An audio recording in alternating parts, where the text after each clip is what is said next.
Hi, my name is Ruby Allan. I live in Fredericton, New Brunswick, which is about an hour and a half from St. Andrews. I was a participant at Kira in June of 2017.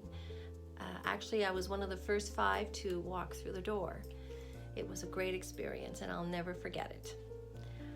I guess during this time, the world has been put on pause. We're hearing words and buzzwords, I guess, that we never used before, like pandemic, quarantine, self-isolation, flattening the curve. And I guess an oldie but a goodie is wash your hands. I find that, I know it's pretty scary out there, and knowing that there's a virus that could attack you at any time, it is scary. But if you can create, it actually takes your mind off that. Whether you dance, you do poetry, you paint, you crochet. These are all things that can definitely make you forget the world outside. So today I'd like to give you a little tutorial of painting with colored pencils. I always painted with oils, but trying something new, that's another thing.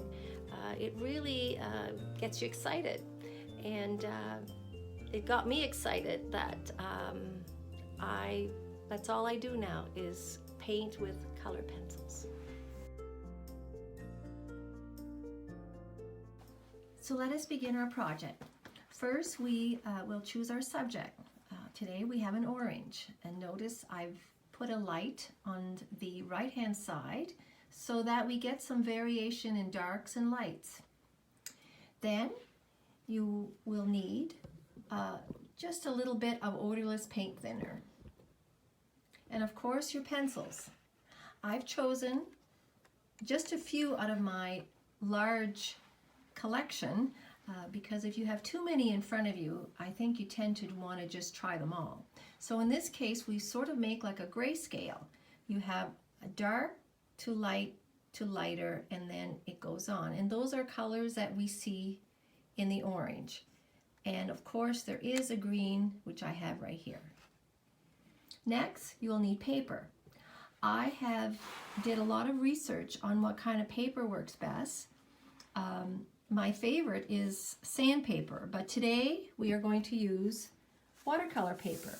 Because of its thickness, it allows you to do many layers, and that is the trick, or if you want to make it look more like a painting.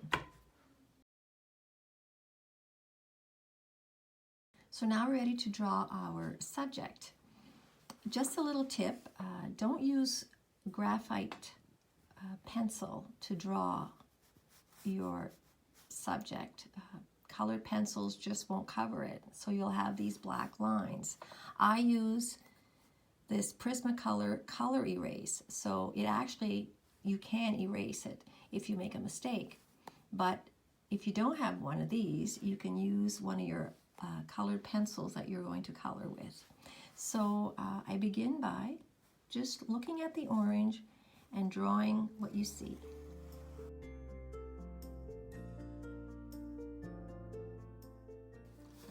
Next, I like to use this same color and more or less do an underpainting, like I always did with oils.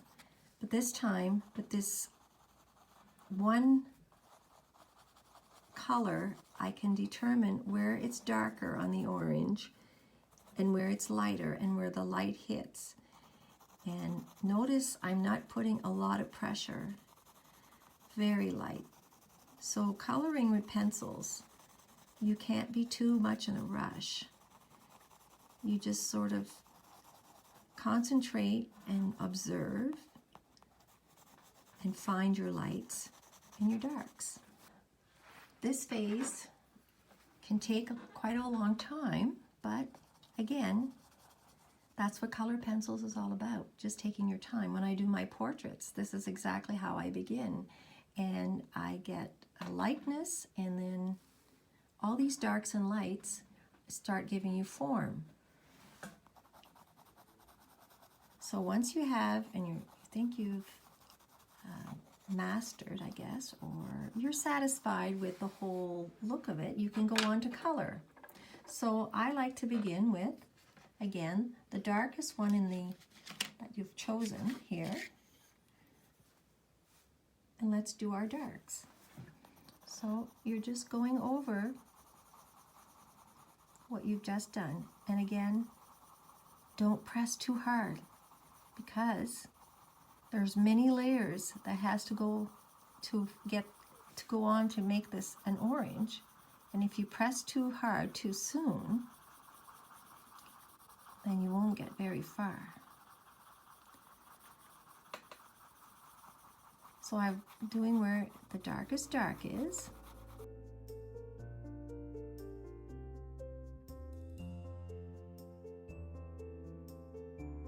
So keep with that one color until you feel that you've put all the darks in. Now I moved on to the second color in my box, and it's just a bit lighter. And again, still looking at the orange, I'm going to color in what I feel is the next shade. Again, not pressing very hard. I know we all like to see the finished product, but after so much time, you'll get there. I'm overlapping a little bit the darker color, and if you look at your orange, in order for it to be a sphere, there's always light on the underside, where the light bounces back. I've changed over to the yellow now, which is the third crayon in my row, and just looking and observing at where this shade would go. Now just keep in mind, this is just your first layer, but it's just sort of mapping out where everything is. Now, I see here, see that spot? So I'm going to try to make sure that that light is there.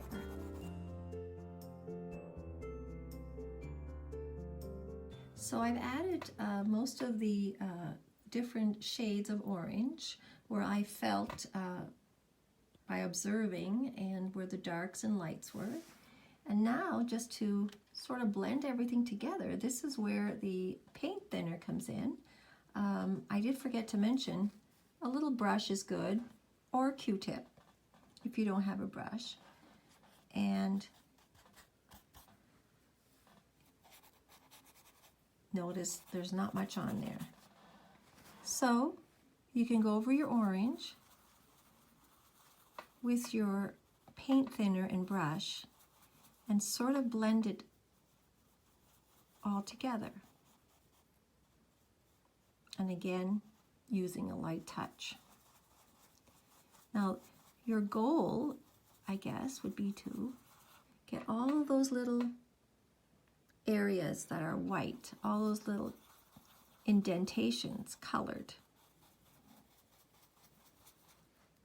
So using the paint thinner helps, especially if you're doing a painting with a background, because it would take a lot of pencil. So this just helps spread it a little bit.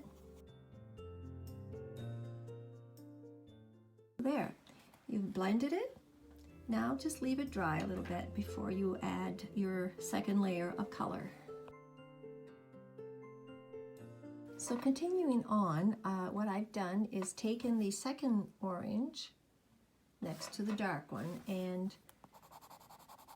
after all the paint thinner has dried, just going over everything, the darks. If you find the darks too dark, then just take the next color, which is lighter, and just go all over it, and it sort of unifies everything. So as you can see, this is the process you do, layer after layer after layer.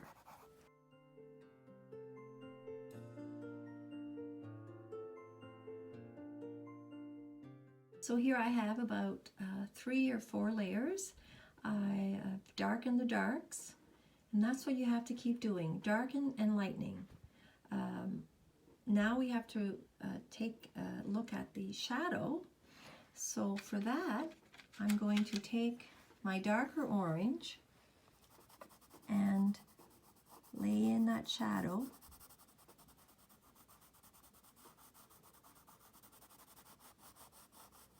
Of course, it's always darker underneath, and I'm observing the shadow. You probably don't see it the same as I do. I'm looking above it. And what I'll take to darken that, because blue is the complementary color of orange, it will make a nice shadow, like a gray. See? I don't like using black. And so you just make sure that, and it's important to keep a point. That is the trick. I love colored pencils because they're easy transported and you can walk away. There's no cleanup, no mess. But one good trick is to have a good sharpener.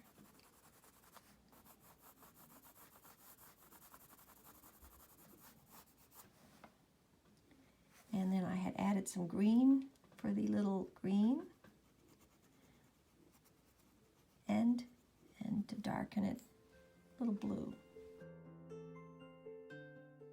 Again, if you observe an orange, you'll see there's a lot of little speckles, and they go like indentations. So you can go and do a little more detail. I'm using my blue pencil, and very lightly I'm making little dark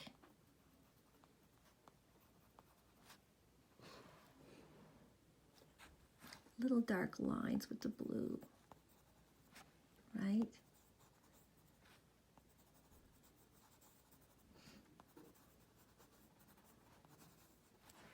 And then once you've done that, you can take your darker orange and sort of blend that over.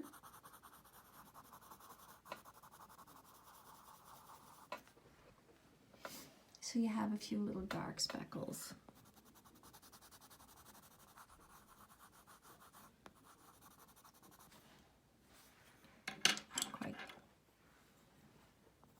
As I say, you can go on and spend hours on this. And you can make it as realistic or as painterly as you wish. So here's my finished painting. I think I'll stop here. Just keep adding more darks and lights, overlapping and making layers. There you have it. A painting good enough to eat. So hope you've enjoyed this little project. Perhaps it might give you the urge to do bigger projects.